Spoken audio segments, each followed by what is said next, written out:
বঙ্গাব্দ।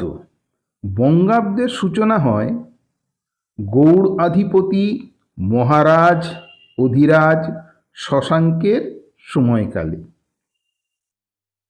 শশাঙ্ক গৌড়ের সিংহাসনে বসেন 590 খ্রিস্টাব্দে বা 590 সাধারণ সময়কালে।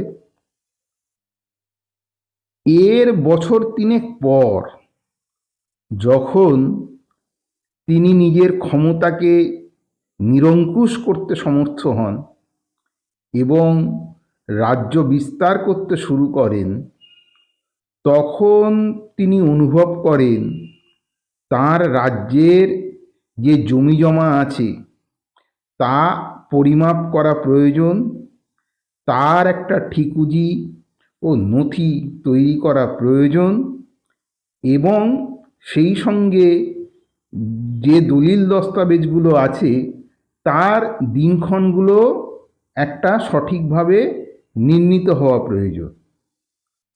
এই কথা মাথায় রেখে তিনি একটি নতুন সনের প্রচলন করেন এবং তাঁর রাজত্বকালে সেই সনটা ব্যবহার হতে শুরু হয়।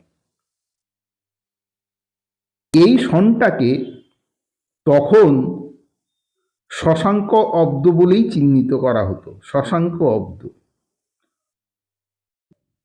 পরবর্তীকালে পাল রাজাদের আমলেও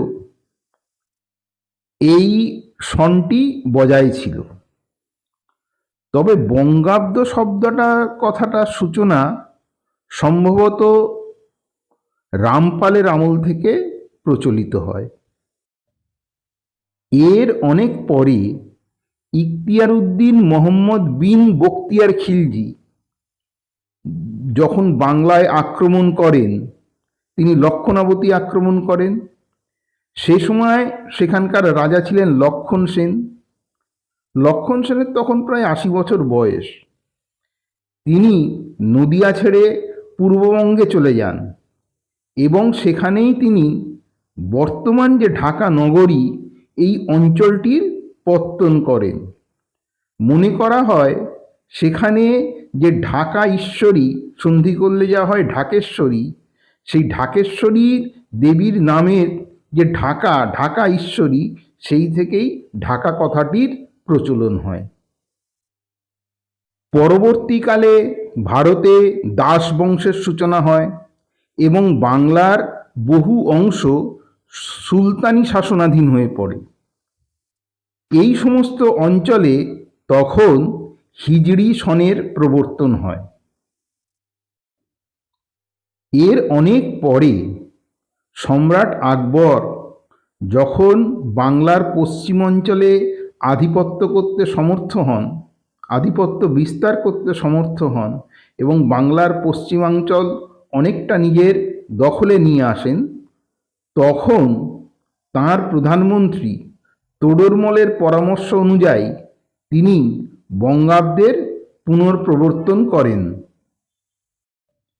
এই সময় থেকেই বাংলার মানুষের মধ্যে বঙ্গাব্দের প্রচলন ব্যাপকভাবে শুরু হয়। আমার ভিডিওটি ভালো লাগলে আপনারা আপনাদের মূল্যবান মতামত দিয়ে জানাবেন। কোনো যদি তথ্যের সংশোধন করার প্রয়োজন হয় সেটাও আমাকে জানাবেন। ধন্যবাদ, নমস্কার।